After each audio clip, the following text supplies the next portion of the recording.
to address us.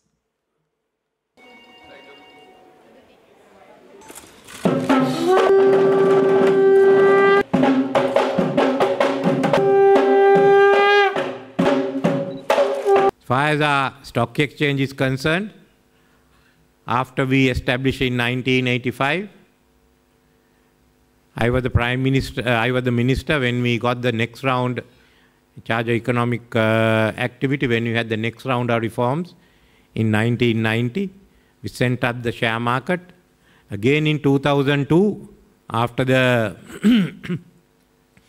ceasefire agreement, and of course finally at the end of the war, you saw another boost in the market. But that was the background of the 2008 global financial crisis.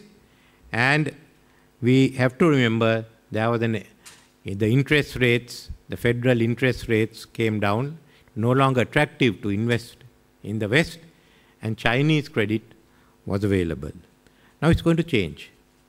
In 2016, the federal interest rates have to increase. That is one sure sign that President Obama wants to show the American electorate that under his administration, the economy has improved and the interest rates are gradually crawling back to normal. So don't expect it to stay low. It won't. It will be decided politically. Otherwise, he'll be open to attack. Then the free availability of Chinese credit has come to an end. The burst of the Chinese equity bubble and the adverse impact on the exchange rate meant that there's going to be slower growth in China, but it's rebalancing. And what we have to expect is a larger amount of Chinese direct investment in our economies for China to expand and for our own economy to expand. What have we got to do? First, we have to maintain our momentum and ensure there's whatever happens, there's a 6.5% growth rate for next year. There may be some unforeseen circumstances, in which case not only our economies, but the whole of most of the emerging market economies will have to take a downward plunge. But that's not going to be on macroeconomic policies. It's going to be something outside that. But then from 6.5%, whatever be the problems we face, we have to go to a higher growth rate. We have to achieve 8%, and we have to ensure sometimes we can get 9%. Now, these are difficult tasks, but not impossible. We have to do this because by 2030, we must become a high-income country. So all our efforts have to be mobilized to achieve this demand, this goal. What did we do with the mini budget of 2015? We increased the aggregate demand so that there was a surplus in the hands of the ordinary people. It is already seen, of course, in the increase in demand for goods, of consumer goods.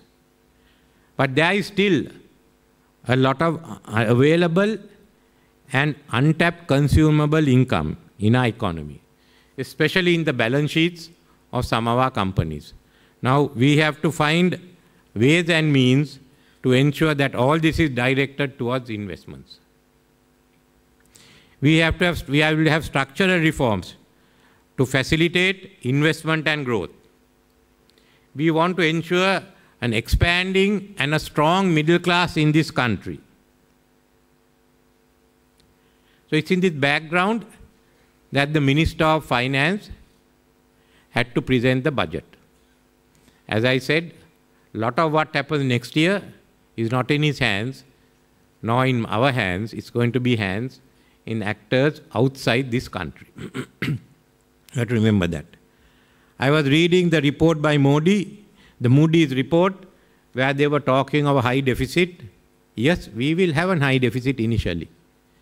But as investments comes, as revenue grows and bring more and more people into the net and more incomes into the net, then we should be able to achieve our target of a 3.5% deficit in 2020. That's the way to go. Our first focus is on the state enterprise, and we will ensure that there is better performance by the state enterprises in the coming few years.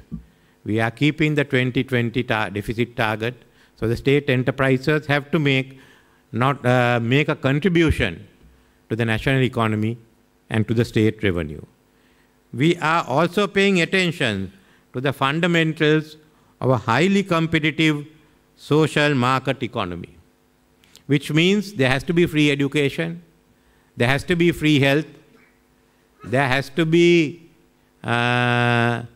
subsidized housing available for the people, including a large number of executives who now have to travel 1.5 hours to come to Colombo and 1.5 hours to go back. Just imagine the savings on time and the impact on all our businesses if we can have high-rise middle-class housing closer to Colombo and a better traffic system in the city. Just look at that impact. What are we going to do? Well, we are looking in terms of developing the many sectors we have mentioned, but especially I must mention the megapolis, which is important to make Sri Lanka, Colombo into a megapolis. And hopefully, if the port city project gets on the way, I think there will be some form of landfill there, then that could have the makings of a special business and financial district, which will be a unique one in South Asia at the Treasury, and we have discussed. So to carry all this out, we have the Economic Management Committee of the Cabinet, which has many senior members from both parties and those involved in economic matters. I have the Policy Development Office, which is responsible for economic policy, domestic policy, and global policy, headed by Charita Ratwatta, and the Institute of Policy Studies, which will be headed by Razin Sali. We have Agency for Development and International Trade Agency, both of which will also start functioning by early next year. We will have the Sri Lanka Economic Forum early next year, but it also brings in the Harvard University Center for International Development, will help us along. There will be Ricardo Hausman, I think, will be visiting Sri Lanka in some time in December before the forum starts with George Soros. I've also, as I've mentioned in Parliament, we've also asked the IMF to help us to rewrite the tax code and the need to have a standby agreement. So this is in short the economic scenario and the budget that we have. The budget we have gone through, the second one from Mr. Ravikarn Nayaka, is very much like the Sinhala New Year. Firstly, at the end of the old year, you give a bonus and people start spending. That was what the mini budget is for. Then we have a Nonagate, when you get everything ready. That's what we are now. And then in 2016, we'll have the actual New Year that will take place. We have to move away from the old economy into new, but there are spending that we have to carry. And I must tell you that we still don't know how much of debt has been left behind our predecessors.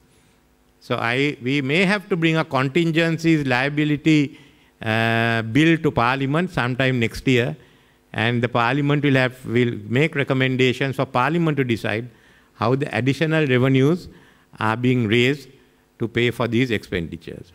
So as far as the stock exchange is concerned, the stock market is concerned, the securities are concerned, we require an efficient and transparent stock market.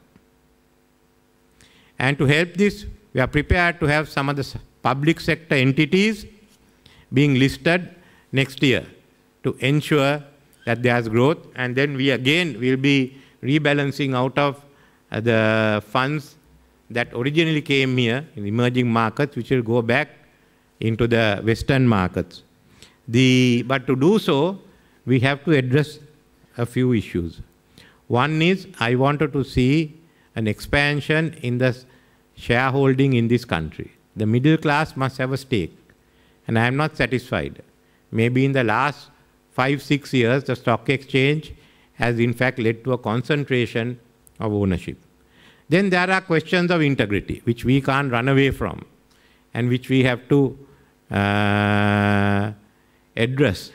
We have a chairman of the Security and Exchange, which I could describe in 2 words, born again. But I think the best is that for us to address the concerns that have been expressed in an open letter on the 25th of October this year by Chandra Jayaratne on the conflict of interest in the Securities and Stock Exchange. These are not things we can run away with. These are issues on which we discussed during the, certainly during the elections, and most probably Parliament will go into when the oversight committees are established in January next year. What I want is for the Colombo Stock Exchange to grow, and as the chairman says, become the center for South Asia, for which we will bring in laws which have not been seen in South Asia earlier, together with the Exchange Management Act, together with territorial taxation, and some of the other measures, bold measures which we want to take. But it also requires complete confidence in the stock exchange. So it's best that you address these yourselves, and I myself will be hoping to meet all of you all in the coming month or so before we start announcing what will be the specific measures that we plan to take.